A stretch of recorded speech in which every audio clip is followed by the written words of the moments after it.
Well, so I think the gentlemen over here don't really need any introduction. I think we all know them. We've got some big manufacturers over here. We've got, of course, Jato Dynamics, one of the biggest leaders and one of the biggest names. So I don't think we need any introductions. First of all, I'll straight dive into it. Puneet, so we'll start with you. And the question that I have for you is, what are the big new features and what are the big new innovations that you're likely to see in the next 5 or 6 years? Because you're one of the biggest leaders when it comes to features, when it comes to technology. So what are the big, road ahead you see in the next 5 years? So first of all, good evening everyone, and thank you Ashish. I think that's a question which probably in the beginning of the session was also being asked from the audience. When we look at the development of the Indian automotive industry, I think a lot has flown already in the last 5 years, and we've seen the advent of some futuristic models, features. But what do I see going forward in an automobile car going forward in the next couple of years is the emergence of software-defined vehicle, or SDV as we call them. And large of these software-defined vehicles would actually be based on the connected car technology. And in fact, when we talk of the powertrain, we are also talking about these vehicles being powered by electrification and in future, the hydrogen powertrain also. Now, having said that, when we look at Hyundai, who has already pioneered this connected car technology way back in 2019, when we launched the first of its class, the Blue Link technology in India.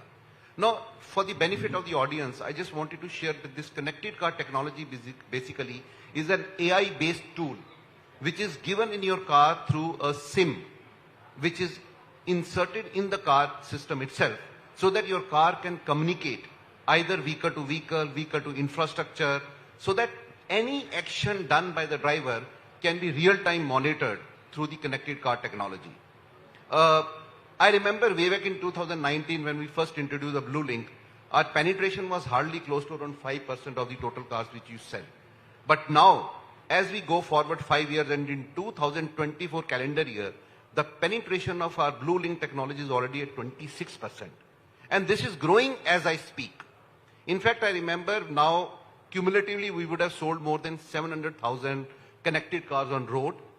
And this connected technology not only helps us to understand the driver behavior, but also helps us to ensure that the road safety, because that's one of the prime importance as far as any automobile OEM is concerned. Because we want that our cars should have the 3 S. S means smart, S means sustainable, and S also means safer cars.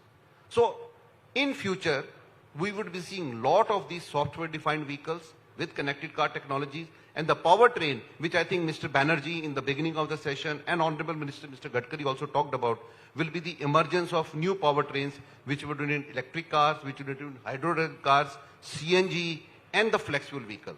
So I think it's a very exciting time at India. We are looking for the advent of all these technologies, and everybody sitting in this room, including the OEMs and our vendor partners, are working tirelessly to ensure that these future-ready technologies come in our cars as soon as possible.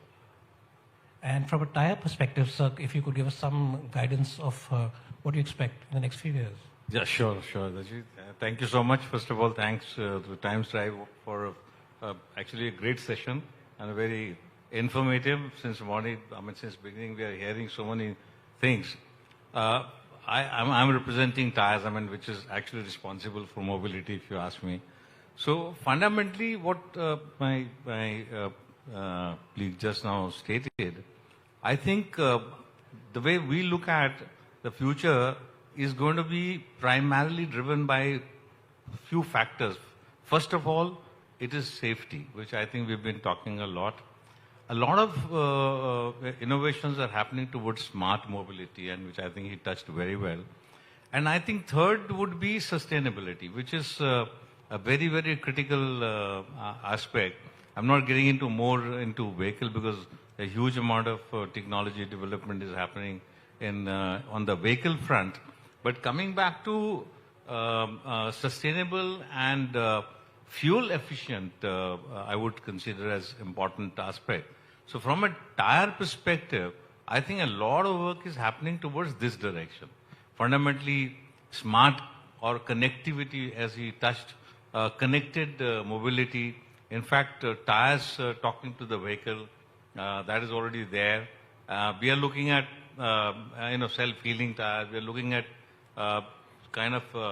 puncture guard tires. We are looking at so many things which are already available in terms of technology. But the focus, because automation, or I would say the connectivity or the capability of the vehicle are continuously enhancing. And therefore, it is also necessary that the component industry, particularly like tire, for that matter, has to not only meet those challenges, but meet the environmental, meet the sustainable, meet the safe challenges, which is what we are looking at and we are working. Jyoti, if you could also take that question, because you're at the top end of the market in terms of pricing. So what do you see in terms of the features, the new tech that's coming up in the next 5 years or so? Yeah, so first of all, once again, thank you so much for having us here and having this conversation. And I think I agree with Puneet. One of the key things you will see, obviously, is the software design vehicles, SDVs as we call them. They are around the corner. At Volvo, we've already launched EX90, which is our first SDV. And I'm sure you will see this coming in all the cars over the period of time. So what does that really mean is that today the whole system is developed of different ECUs.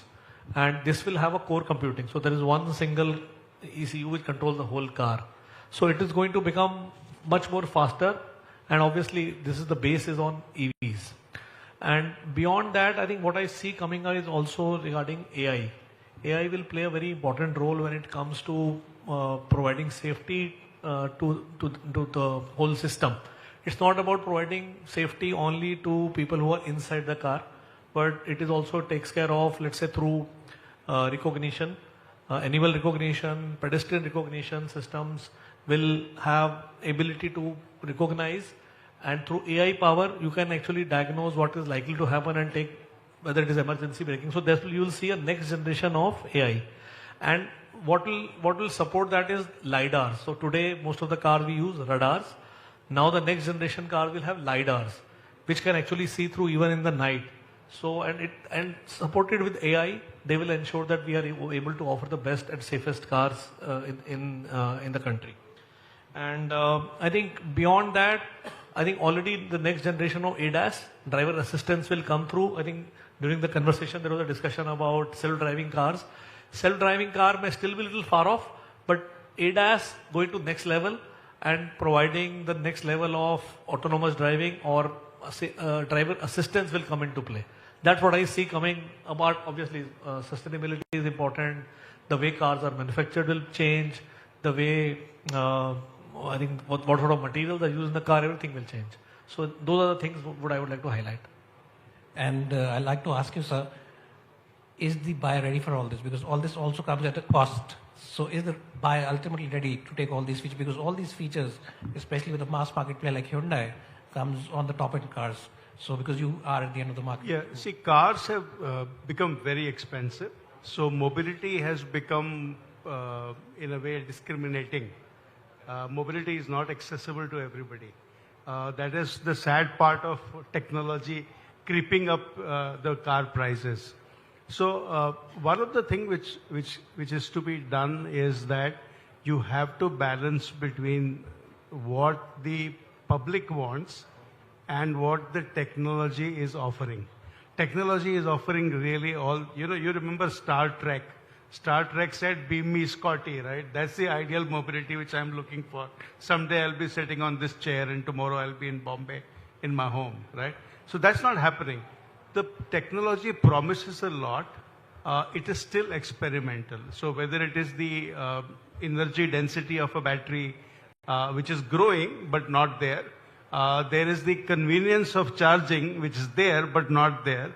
So autonomous driving, even in US, Waymo is the biggest company. So they also had a car chasing a truck which had a buffalo because it did not recognize the truck but recognized the buffalo. Or a truck which was transporting trees was chased by a car thinking it's just a tree, not a truck. So technology is evolving rapidly, and we have come to rely on technology as a matter of fact, whereas it is an evolving science. So we will have experimentation, we will have failures in experimentation, there will be frustrations in experimentation. But yes, it is driving, mobility is becoming exclusive and not for masses. And what are the other big challenges you face? I mean, what are the challenges you face in adoption of all these technologies that they spoke about? Okay, so, yet the features are, many of the things that automotive industry talks about or people like us talk about are still covering the distance from a lab to a mass production car. Not all has come to a mass production car. So this transition of features as they grow in adoption is one of the challenge. How to make them cheaper. So battery, for example, we are talking about 100 kilowatt. Yes, it will come below that. But today, electric car is 40% more expensive. And I think the minister made the statement also that within 6 months, it will be all right. So, yeah, mark the date. Puneet sir, I'll have the same question to you. So I think I'll also add to what Mr. Ravi also said. Definitely technology comes at a cost. But at the same time, when OEMs try to democratize technology, then the adoption rate of those technologies also start increasing. A case in example, India is a very warm country, very hot country. And, who would have thought that people in their car would love to have a panoramic sunroof? That was considered to be a luxury. Even though the customer may or may not use a sunroof, but I can tell you that in the last calendar year, out of 100 cars which we sold, 52 cars were sold with a panoramic sunroof. That means 1 out of every 2 cars sold of Hyundai had a sunroof on it. Now that is something which kept us thinking that why customers are preferring. Because today technology has also become ubiquitous, and at the same time the cost of adoption because of the multiple adoption by OEMs has also started coming down. The second case is automatic transmission, which always customers used to say, oh, automatic transmission is very expensive, fuel average, so on and so forth. But now, 1 out of every 4 cars sold by Hyundai is an automatic transmission. Similarly, connectivity, which I told you, 26% cars are already with connectivity. And also, the penetration of the high-end trims, especially for Hyundai, has already gone up to 18%. So yes, technology comes at a price, but I am very happy to share that the auto industry has become quite responsible, and that's where the cost of technology, when spread over a larger mass, and that's where we see the proliferation of 4.3 million cars, passenger vehicles, which we sold in India last year, has actually led to the democratization of these technologies. And the days will come when future technologies, which I think Mr. Jyoti also talked about, ADAS.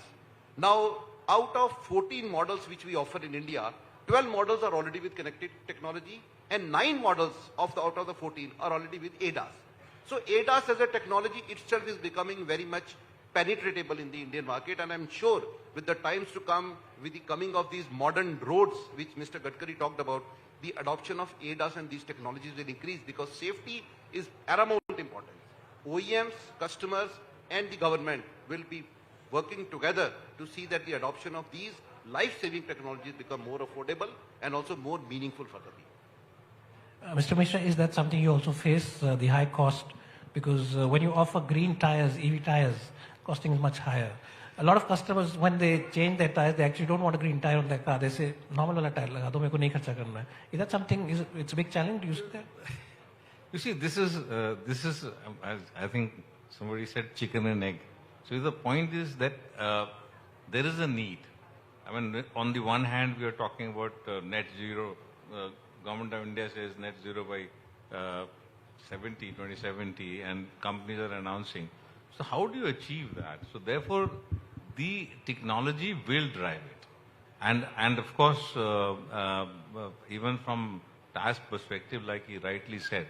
But we believe that over a period of time, the value proposition or the customer's understanding or the person who's buying probably will go through a change. Today, of course, the technology is costing more. When we want to, anything you're developing new, it is at an added cost. But also, as he rightly, he said it, that over a period of time, as it grows or multiplies, probably the cost will also come down because also the material which you buy, because the future is also going to be lighter material. material which is going to offer better sustainability and better fuel efficiency, but it is today more expensive. But the way when we discuss with many of the manufacturers, I think gradually this will come down. But yes, this challenge is there, and some of the customers or some of the people who are interested in taking the technology forward are paying. But yes, there is a challenge as far as adopting new technology is concerned. And Jyoti, I'll come to you. Do you see the same kind of challenge, because your cars are as it is expensive, of course being luxury, but in terms of when you sell an EV, is it easy to sell an EV or is it easy to sell an ICE car? How is the difference over there when it comes to at the top end of the market? See, as a company, we are pushing towards electrification. I think already even India itself, we are selling almost 25% of our cars, we are selling electric cars. And I think going forward, the adoption of EVs is going to pick up. It's not that 100% will be EV, but I think today in the overall market, it's only 2%. For us, it is 25%, but I think in our industry, it is already 6-7%. This will continue to grow. But obviously, there are challenges. I think we heard from the minister and others also. Obviously, there are 3 C's. There are many, but I think on top of my mind, I would say one is the charging infrastructure. And we heard HPCL setting up chargers, and there are many others who are setting up chargers. So I think having the right sort of fast chargers available, which are compatible with all type of cars, and having it in the right places is first. Related to that also is making it easy for customers to put home chargers. Today, it's a bit of a challenge, especially in high-rise societies. It's not easy to install a home charger, because with the technology, the long-range cars will come, but still you will need a home charger. So I think charging infrastructure will remain a challenge. We need to address that very quickly. Second, obviously, is cost.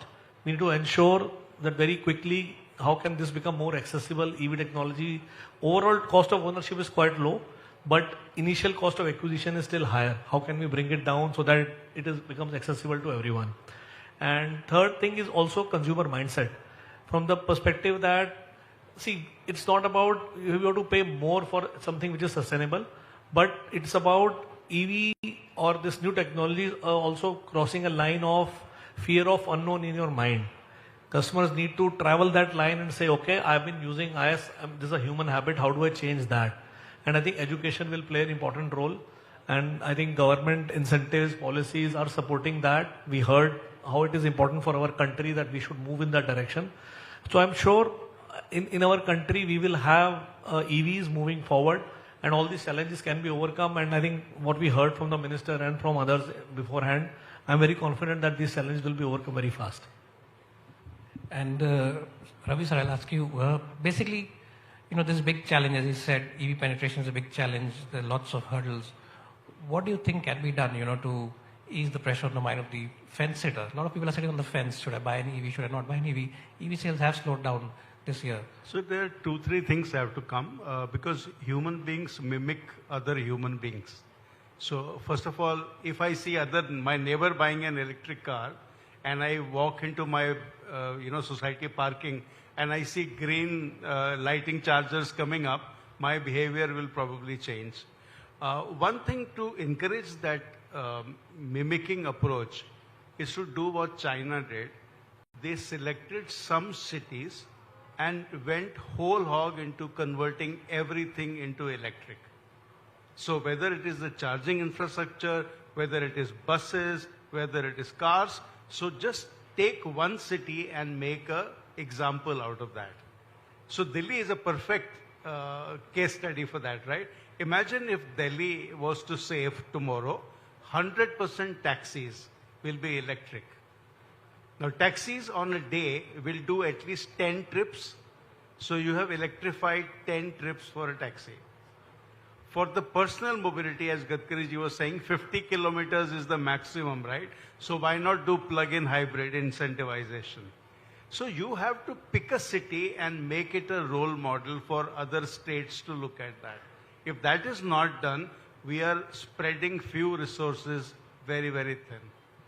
Also, do you think that, when a buyer is buying a car, he has that green conscience behind, or do you think he's just buying it because paise bach jayenge? He does all that calculations? Because as he said, people are buying a sunroof. They prefer a sunroof over some other features in the car which might actually be beneficial. So do you think that is also missing, that education is missing Yeah, education is definitely missing. But more than education, I think the TCO is still not favorable. You know, somebody said scooters, three-wheelers, it started happening. Why? No education happened in three-wheelers, but TCO shifted. So whenever the TCO will shift, you don't need to train people. Money will teach them. Puneet, I'm coming back to you. You know, lots of benefits you told us about ADAS and the other features which you think are going to become very commonplace in the next few years. But do you think that ADAS is a very relevant feature for India because our roads are very populated, over-dense, you know, heavy density. A lot of people don't buy a top-end version because they say, "Mujhe ADAS nahi chahiye, mujhe sunroof chahiye." So again, about customer education, how do you think that can be? So, you know, as I mentioned, that always technology will always be initially very challenging for the people to adopt. And I think rightly mentioned, education is something which is very important. But at the same time, now the customers also realize that for them, safety is also of paramount importance. We have seen a couple of years back what happened in the country and the world in terms of COVID, you know, spread, and how people adopted personal transport over shared transport, and how the family values have started coming in. Now we have also seen people traveling long distance with their families, 6 and 7 people put together. So that's why the advent of bigger cars and the SUVs also we are seeing. So ADAS is a technology which will encourage the people to adopt safety. And that's where, as I said, that 14% of our cars, almost 9 cars out of 14 cars are with ADAS. And I'm seeing that these adoptions will further continue to increase because the cost of technology itself is also coming down. Jyoti mentioned about the radars and the lidars which are coming, and with the coming up of these volume players, all these technologies are actually coming at a very good price, and the OEMs are passing on these costs as the benefits to the customer so that they can adopt more and more. But you know, whenever there will be a new technology, there will be challenges. Like for example, EV penetration itself today we are talking is a big challenge in this country. You know, one of the statistics which I wanted to share with everyone over here is that currently in India, in terms of our installed capacity, we have close to around 25,000 chargers. But a recent study said that unless and until we reach to a you know, mass of around 1.6 lakh chargers, we really cannot be talking about a serious electrification. Now that difference from 25,000 to 1.6 lakh chargers is a humongous task. So everyone put together, OEMs, we have taken an initiative therein. We are going to install 600 only fast chargers, ultra fast chargers across the highways of the country, which includes 100 chargers, especially in the state of Tamil Nadu. Now, why we are doing this is because if you are setting up a fast charging station with a capacity of 60 kilowatt or 150 kilowatt, one station can actually give you 3 guns and 3 cars can simultaneously charge over there. So even if you have more and more chargers, but if these are not fast chargers or ultra fast chargers, then also the customer psychology of, you know, fast charging will also be defeated. Therefore, it is now a matter of time, and I think the PM e-drive scheme, which was recently announced, also allocates 2,000 crores towards the setting up this charger infrastructure. So I'm very confident that with the collaboration between the OEMs, the government, and also the various CPOs or the charge point operators we call them, we will be able to democratize the adoption of these EVs also. And similarly, we have seen the growth. Mr. Gadkari talked about 14% in the cars as far as last year was concerned. It's a very promising figure. Yes, India is a big country and all these things will definitely take some time. But we are very positive that with the times to come in 2030, we should be looking at a double-digit penetration as far as EVs are concerned. And I think all of us are committed to ensure that EV becomes a reality so that we can become a nation which is sustainable, which is safe, and which is smart. Mr. Misra, same question to you. A lot of people are not aware of the benefits, as we said. Customer education, is that something that you're looking at? I think this is very, very critical because I think awareness and I'm in total agreement. In fact, a lot of things customers are not aware of. Even a lot of technologies customers are not aware of. So that is something which is very important. In fact, Gadkariji's talked so much about safety and the first, in fact, many times he admits that this is one area I have not been able to succeed satisfactorily. So now that is because I would call it as a education or customer awareness. I think second is also regulation, the regulations and regulation compliances. Third, I would also consider some kind of a lack of infrastructure or those kind of things which are also leading to these kind of problem. But if efforts are made, and in fact many we as organization, and also we, one of the association which is Tyrre Association Atma, we are doing a lot of work on safety, on sustainability all over the country, on many expressways. And it is surprising to see the complete lack of awareness of people and safety aspects. From a tire standpoint, you will be surprised to see that almost 60 to 70% of the cars we find are underinflated. Now that is very unsafe. You go to expressways, you will see the tires which are completely worn. There is a regulation in the country that the tire must be replaced after certain, there is a indication, there are indicators on the tire, everything, but the education is missing. Information is, awareness is missing. So I would say that I think as each one, we need to work on this particular area, try our bit, I would say, to educate and make customers aware about all these aspects, certainly. Jyoti, you mentioned a new technology that's coming up for ADAS. Can you just elaborate on that? Because I wanted to... So I think let's look at ADAS as something which can actually work to avoid collisions, right? Because end of the day, humans are driving the car today. I think we all agree that it's not going to change, so that suddenly there will be autonomous drive. Those cars will come later. So right now, let's assume humans are driving the car and technology can only help. So ADAS is a great technology which can help avoid collisions. So there are things like cross traffic alert. There are things like blind spot identification. So before a human can identify, technology can tell you that something is coming and actually push the lane so that you are avoiding the collision. It's already available in our cars, and I believe the next generation of ADAS will further work. I'm sure a lot of our dealer partners sitting here, they will not like it, but collision avoidance means lower revenue for the body and paint shop. But end of the day, as a country, as human race, I think what we need is reduction in the loss of life, fatalities. I think this avoidance can only help us get there. So ADAS is such an important thing, and what I agree with Puneet is, as more companies adopt this technology, the economy of scale will ensure the democratization, the cost will come down, the technology can be made available to everyone. So that is one aspect. Another thing I can talk about is something which we work on, because at Volvo we work a lot on safety. We have been working on doing a 3D mapping of all the collisions which have happened over the year. Now all that data is available, which has been now mapped into 3Ds, and together with AI. Earlier it was not possible to convert that data into some action. Now with the data that is available, the AI can really predict what is going to happen. And those algorithms can be built into the ADAS. That's where the next generation of technology will evolve. And end of the day, the whole idea is to ensure that the technology predicts the driver behavior and takes the right action at the right time so that we can avoid the collisions and obviously reduce the fatalities. India, I think we heard 180,000 lives are lost every year. This could be a great way by which we can avoid. Because end of the day, humans will make mistakes, and I think technology can help avoid those mistakes. Let's use the technology the best possible way. And Ravi sir, we've spoken a lot about the challenges, but there are definitely a lot of opportunities as well. So can you just elaborate what big opportunities lay ahead for us, and then we'll get back. Yeah, I think one of the opportunity of reducing the friction to electrification, we talked about that. One is the battery cost and battery energy density, but the other side is how convenient it is to charge. So not only the charging speed is becoming very important. So can I do in 5 minutes, like BYD recently announced, the claim is yet to be validated. It's not a validated claim, but they said in 5 minutes you can do 400 kilometers worth of charging.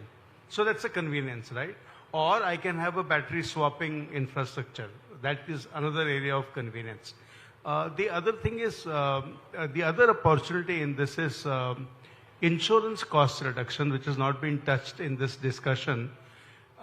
if you take the data of these deaths that we talk about, how many were occupant deaths driving a car? This data is not very well known at all. How many people who were inside a car died, or how many people died because a car hit them? Because mostly when you hear safety, it is always in context of a rich man driving a car. But if you see, the car-related accidents are very far and few. Despite that, car has a huge burden of regulation. And despite me buying a more safer car, I still pay the same insurance that an unsafe car buyer also pays. So our insurance policy is an opportunity to incentivize people to first of all change their driving behavior and buy more safer cars. These are a few of the opportunities which come top of the mind. It's the same question for you. What are the big opportunities? So, so first of all, let us look at the recent, study which I wanted to share. Couple of years back, EV adoption was considerably very minuscule. Now, in a recent study, what has come across India and globally is that the intent of an Indian customer to buy the next car of his or her as an EV is 49% compared to 34% globally. Now, that means that yes, the people of the country are aware of the benefits of EV because of various things like the sustainability and also because of cost of ownership and also things related to environment. This is an opportunity which now is very important for the OEMs to cash upon and see that how that intent of 49% can be converted into a real purchase intention. And that's where I think education will play a very, very important role. The other day we were sitting with Dr. Harif Qureshi from Ministry of Heavy Industries and also in a FICCI discussion wherein it was decided that as an organization we will start a pan-India education drive which will help the customers to understand the importance of EV, sustainable driving and how over a period of time the cost can be amortized. Now, if such kind of educational material is shared with the customers through various government machineries, also with the corporates, also with the OEMs and with the vendor partners, I think that mindset of the customers will change.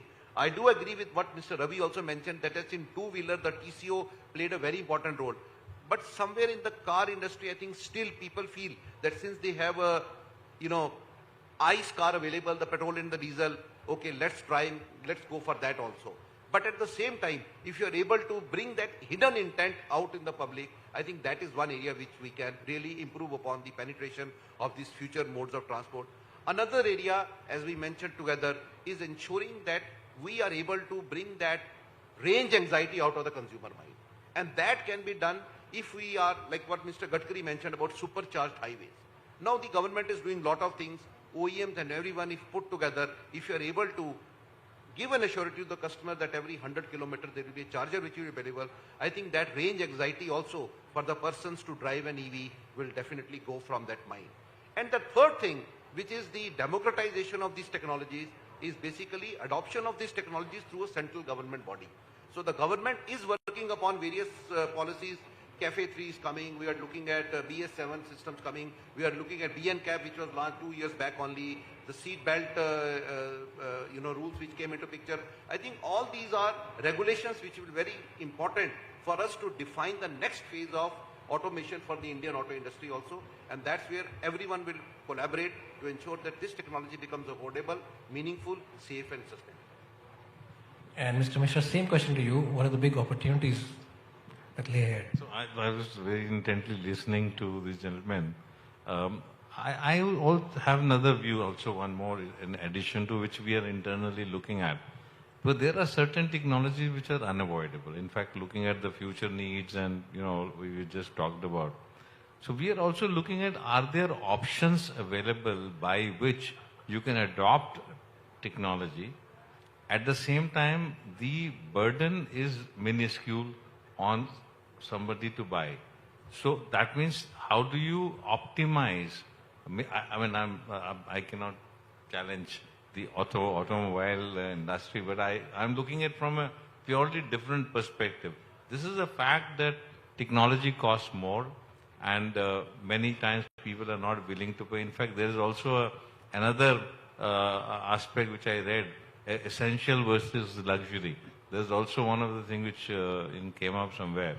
That means there are certain technologies, like I fully agree, ADAS, and I think that's something which is absolutely revolutionary, because from a safety angle, from the kind of deaths we have in this country, this is a fantastic technology, but how to adopt it? So can we find some solutions? So I think opportunities are, I would call opportunities more as responsibilities. That there are certain technology we do want to deliver, and at the same time, how to make sure customers are made aware of, how to make sure we can pass on a minuscule portion of the added cost and find a solution. And one thing I just want to add, which Jyoti stated, I think it's a fantastic idea about generating one model. We call, in our manufacturing parlance, we call it as a model machine or a model room or a model. So why not create something like this? Fantastic suggestion. Why don't you give it to Mr. Gadkari? Jyoti, your thoughts on this? Yeah, so I think let's look at a wider picture here as a country, right? And I see automobile industry has a great opportunity here. Our country has a great opportunity here, and Mr. Gadkari sort of talked about it as well. I would like to sort of elaborate on that. So number one, we are already number 3 globally. But if you see, I think it has taken us a long time, and our aspiration is to become even bigger. And I believe the world is moving towards electrification. I think that is known. I think if you look at the stories about BYDs and others is coming because they are the pure EV players and they are gaining numbers and traction globally. So EV is here to come. I think when the cars were getting adopted in the country, I think we missed the bus at that time because we were not ready when it came to becoming a production house. Now is the time. We should become a production powerhouse for the globe. We should make cars and sort of sell from India. That's a great opportunity. And we have the right things set up. The government is very supportive. The policies are very supportive. I think we have this lithium ion find which Gadkari sir was talking about. So there is a lot happening for us. So as a country, it's a great opportunity that we make ourselves as an EV center for production. That is the starting point. Then you see as a country, why do we really need to do that? There are 2 more reasons beyond making in India and selling from India. We have the highest polluted countries. I think if you look at the chart globally, I think the highest polluting all states, cities are in India. And EVs can be a great solution to that. There is no second thought about it. Even if, let's say there is a debate whether the pollution shifts from cities to somewhere else, but we need to cut away pollution from the cities. And I think EVs can play a role there. So we need it because of that. And third, obviously oil imports. Ministers have talked about that. How do we cut down our oil imports and make it self-sufficient? So if you look at from all these perspectives, I believe that's a great opportunity, and I would like to use this forum to say, as an industry, we have to come out with one single voice and say EV sahi hai. Because we need to go out with one voice, otherwise we are only confusing the customers whether we should go this way or that way. I think if you look at government is very clear with their policy. They are saying, as a country, we need to move more toward electrification, and hence I would say EV sahi hai, and that's a great opportunity for the country. Well, I don't think a lot of other manufacturers agree with you because some of them don't have any EVs. But anyways, I think thank you guys for your time. Very insightful discussion. I'm really sorry we've run out of time. So we'll end it here. Thanks once again for all coming over here. Thank you so much.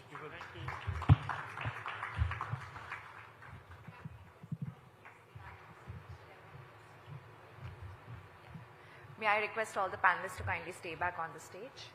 And I would now like to invite on stage Mr. Rohit Chadda to kindly felicitate all the esteemed panelists. Yeah, before that, can we just take a group photograph together?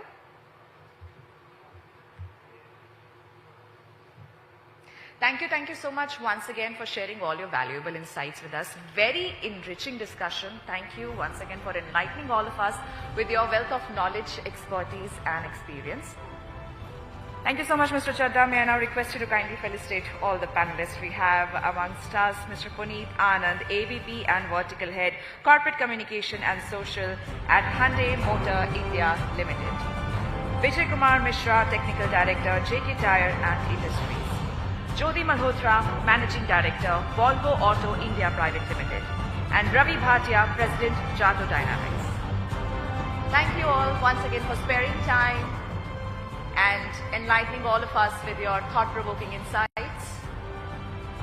And thank you, Ashish, for the wonderful moderation.